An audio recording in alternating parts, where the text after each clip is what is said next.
Hi అండి అందరికీ. ఈరోజు నేను మీకు 3 లేయర్స్ హ్యాండ్స్ ఏ విధంగా కటింగ్ చేసుకోవాలి, స్టిచ్చింగ్ చేసుకోవాలి అనేది మీకు చూపిస్తాను. ఇప్పుడు వచ్చేసి మనం ఆ 3 లేయర్స్ కటింగ్ కోసం ఇప్పుడు మనం హ్యాండ్ వచ్చేసి ఫస్ట్ పేపర్ మీద కట్ చేసుకుందాం. ఇప్పుడు వచ్చేసి ఒక పేపర్ తీసుకోండి. ఇప్పుడు మనం హ్యాండ్స్ ఏ విధంగా కట్ చేస్తామో సేమ్ పేపర్ మీద అలాగే పెట్టేసుకొని కుట్లలోకి ఫ్రంట్ కొంచెం అర్దించి పెట్టేసుకొని మనము ఎలా కట్ చేసుకుంటామో హ్యాండ్స్ అనేది ఆ విధంగానే పేపర్ మీద అనేది కట్ చేసుకోండి. నేను చూపిస్తున్నాను చూడండి, ఆ విధంగానే కట్ చేసుకోండి. పేపర్ మీద మీకు కొంచెం నేను వైట్ కలర్ చాక్ పీస్ తీసుకుని కొంచెం కనిపించదు, కొంచెం అడ్జస్ట్ చేసుకోండి.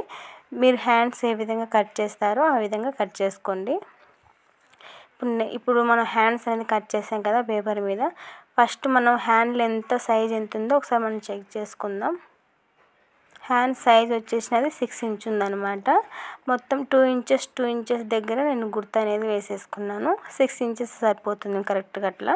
ఇప్పుడు వచ్చేసి మనము ఆ హ్యాండ్స్ కోసం ఇప్పుడు సంక దగ్గర కొంచెం క్రాస్గా తీసుకోవాలన్నమాట. చూపిస్తున్నాను చూడండి, నేను కింది నుంచి మనం పైన కాదండి, కుట్లలోకి వదిలే సైడ్ కాదు, మనం కింద ఎలాగో తీసుకుంటాం కదా అక్కడి నుంచి మనం క్రాస్గా అనేది హ్యాండ్స్ గీసుకోవాలి. నేను చూపిస్తున్నాను చూడండి, 2 ఇంచెస్ దగ్గర గుర్తు వేసుకున్నాం కదా, అలా కొంచెం సంకలో కొంచెం క్రాస్గా పైకి రానిచ్చుకొని ఇట్లా గీత అనేది గీసుకోండి. మీకు ఒక ఐడియా ఉంటుందన్నమాట. మనం కింద ఒకటి కట్ చేసుకొని మొత్తం ఇప్పుడే కట్ చేసుకోవద్దు. ప్రస్తుతానికి ఇలా కింద కట్ చేసుకుందాం కదా, దీని ఆల్తి సాయిగా మనము క్లాత్ అనేది ఒక హ్యాండ్కి కట్ చేసుకుందాం. ఇప్పుడు వచ్చేసి నేను హ్యాండ్స్కి ఈ క్లాత్ అనేది వాడుతున్నాను. ఇది శారీలో క్లాత్ కట్ చేసుకున్నాను నేను. ఇప్పుడు 2 హ్యాండ్స్కి సరిపోయే విధంగా మడత పెట్టుకున్నాను. ఇప్పుడు నేను ఏ విధంగా కట్ చేస్తున్నానో హ్యాండ్స్ అనేది ఒకసారి చూడండి. మనము సంక దగ్గర క్రాస్గా పెట్టుకున్నాం కదా, సేమ్ ఆ విధంగానే షేప్లో కట్ చేసుకోండి. మనము కుట్లలోకి వెళ్ళే సైడ్ మాత్రం కొంచెం గుర్తు వేసేసుకోండి, ఎందుకంటే మనకి ఒకవేళ జాయిన్ చేసుకునేటప్పుడు మనకు ఒక ఐడియా ఉంటుందన్నమాట. చిన్న డాట్ పెట్టుకోండి అటు సైడ్ అని. ఇక్కడ వచ్చేసి మనకు కింది సైడ్ అనమాట. ఇప్పుడు వచ్చేసి ఇది ఒక హ్యాండ్. ఇంకో లేయర్ కోసం ఇప్పుడు వచ్చేసి పేపర్లో ఇంకొక లేయర్ కోసం మనం 2 ఇంచెస్ దగ్గర గుర్తేసాం కదా, ఇప్పుడు దాన్ని అనేది కట్ చేసుకుందాం. నేను చూపిస్తున్నాను చూడండి, అలా కట్ చేసుకోండి. మనం ఒకటేసారి మూడు ఒకటేసారి కట్ చేసుకుంటే మనం హ్యాండ్ సైజ్ మనము కటింగ్ చేసుకోవడానికి ఇబ్బంది అవుతుంది అనమాట. అందుకే ఒక్కొక్క లేయర్ కట్ చేసినప్పుడు ఒక్కొక్క స్టెప్ అనేది కటింగ్ చేసుకోవాలి మనం. ఇప్పుడు వచ్చేసి ఆ లేయర్ కోసం క్లాత్ ఇంకా ఉంది కదా, 2 మడతలుగా పెట్టేసుకోండి. మనకు 2 హ్యాండ్స్కి వస్తాయి అన్నమాట. నేను చూపిస్తున్నాను చూడండి, ఇంకొక లేయర్ కోసం ఈ విధంగా పెట్టుకొని కట్ చేసుకోండి. చాలా సింపుల్ అండి. మనము కుట్టుకోవాలనుకుంటే ఏం పెద్ద కష్టమేం అనిపించదు మీకు. సేమ్ ఈ హ్యాండ్ కూడా మనం చిన్న డాట్ పెట్టుకోండి, ఎందుకంటే చెప్పాను కదా మీకు ఒక ఐడియా ఉంటుందన్నమాట మనము జాయిన్ చేసుకున్నప్పుడు. ఇప్పుడు మనకి 2 లేయర్స్ వచ్చాయి. ఇప్పుడు 3 లేయర్స్ కోసం ఇంకో స్టెప్ అనేది కట్ చేసుకుందాం. ఇప్పుడు వచ్చేసి మనకి లాస్ట్ లేయర్ కాబట్టి చాలా చిన్నగా ఉంటుంది, అలాగే కట్ చేసుకోండి. నేను వచ్చేసి ఈ హ్యాండ్స్ని మనం క్రాస్గా కట్ చేసుకోవాలి మామూలుగా అయితే, కానీ మనకు క్లాత్ ఎక్కువ కావాలండి. మనం శారీలో ఎక్కువ కట్ చేసుకుంటే మళ్ళీ మనకి శారీ తక్కువ వస్తుంది. అందువల్ల చాలామంది శారీలో క్లాత్ యూజ్ చేసుకోవాలి అని అనుకునే వాళ్ళు ఈ విధంగా ట్రై చేయండి. ఒకవేళ ఎక్స్ట్రా క్లాత్ ఉంటే మనము గోల్డ్ టైప్ కట్ చేస్తాం కదా, ఇలా కట్ చేసుకోవాలన్నమాట. ఇప్పుడు వచ్చేసి మనం 3 లేయర్స్ కట్ చేసుకున్నాం కదా, ఇప్పుడు వచ్చేసి వీటిని మనం పైపింగ్ వేసి ఏ విధంగా స్టిచ్చింగ్ చేసుకోవాలనేది మీకు చూపిస్తాను.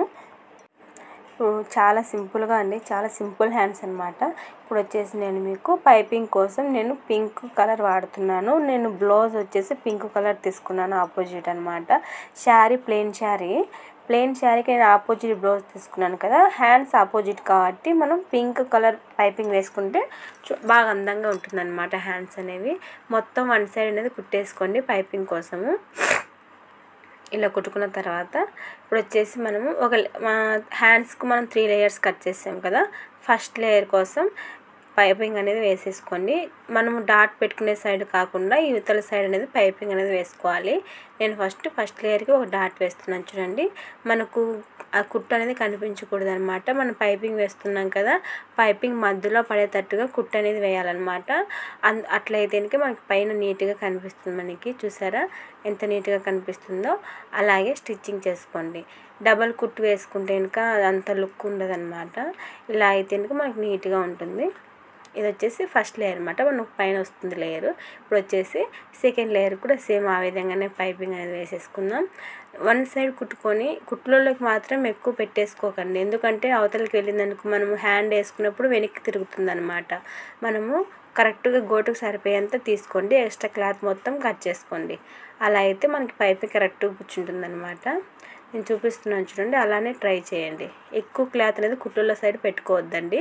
చూడండి నేను కరెక్ట్గా పైపింగ్ పైన ఎంత ఉంటుందో పైపింగ్ కింద కూడా ఆవేనే పెట్టేసాను అనమాట. ఇలా అయితే కుట్టేసుకోండి. మొత్తం ఇది 2 లేయర్ అనమాట.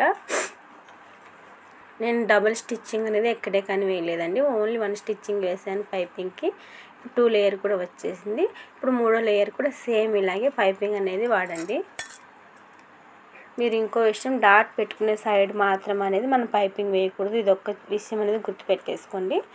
ఇంకా లాస్ట్ లేయర్ ఇదనమాట. ఇలా 3 లేయర్స్కి ఇలా మనం పైపింగ్ వేసుకున్న తర్వాత నేను ఏ విధంగా స్టిచ్చింగ్ చేసుకోవాలనేది కూడా మీకు చూపిస్తాను. చాలామంది శారీలో క్లాత్తో మనము లేయర్స్ సెట్గా క్లాత్ ఎక్కువ వేస్ట్ అవుతుంది అని అనుకునే వాళ్ళ కోసం ఈ హ్యాండ్ చాలా యూజ్ అవుతుందని చాలా సింపుల్గా కుట్టుకోవచ్చు. వేసుకున్న చాలా అందంగా కనిపిస్తుంది అనమాట. మనకి క్లాత్ అనేది ఎక్కువ అనేది పడదనమాట ఈ హ్యాండ్స్ కోసం. మనం ఎన్నో రకాలుగా కుట్టుకోవచ్చు అండి మనకు నచ్చినట్టుగా. ఇప్పుడు వచ్చేసి మనము పైపింగ్ వేసేసుకున్నాం కదా 3 దాళ్ళకి. మనం డాట్ పెట్టుకున్నాం కదా 3 దాళ్ళకి. ఆ డాట్ దగ్గర 3 లేయర్స్ అనేవి పెట్టేసుకొని నేను చూపిస్తున్నాను చూడండి. ఒక చివరి నుంచి కుట్టు అనేది వేసేసుకుందాం. మధ్యలో ఆడే పెట్టుకొని అట్లా గట్టి పట్టుకొని కదలకోకుండా అలా పెట్టేసుకొని ఈ వారి నుంచి ఆ వారికి అనేది స్టిచ్చింగ్ అనేది చేసేసుకోండి. 3 లేయర్స్ కదలకుండా అనమాట. మనం హ్యాండ్ జాయిన్ చేసేటప్పుడు కదలకోకుండా ఈ విధంగా స్టిచ్చింగ్ చేసుకోండి. చూసారా మనకి కాంబినేషన్ ఎంత బాగా కనిపిస్తుందో, బ్లూ అండ్ పింక్. ఇంతేనండి 3 లేయర్ హ్యాండ్స్. సేమ్ ఇలాగే ఇంకొక హ్యాండ్ కూడా కుట్టేసుకోండి. చాలా సింపుల్ అనమాట. చాలా అంటే చాలా ఈజీ అనమాట. ఎంత పెద్దవాళ్ళైనా చాలా సింపుల్గా హ్యాండ్స్ అనేవి కుట్టుకోవచ్చండి. చాలా సింపుల్ అనమాట. మీకు నచ్చితే ఇంకా ఖచ్చితంగా నా ఛానల్ సబ్స్క్రైబ్ చేసుకొని ఖచ్చితంగా లైక్ చేసి ఇంకా ఏమైనా డౌట్స్ ఉంటే ఖచ్చితంగా కామెంట్స్ చేయండి. నేను ఖచ్చితంగా ప్రతి ఒక్కదానికి రిప్లై ఇస్తాను. Please subscribe.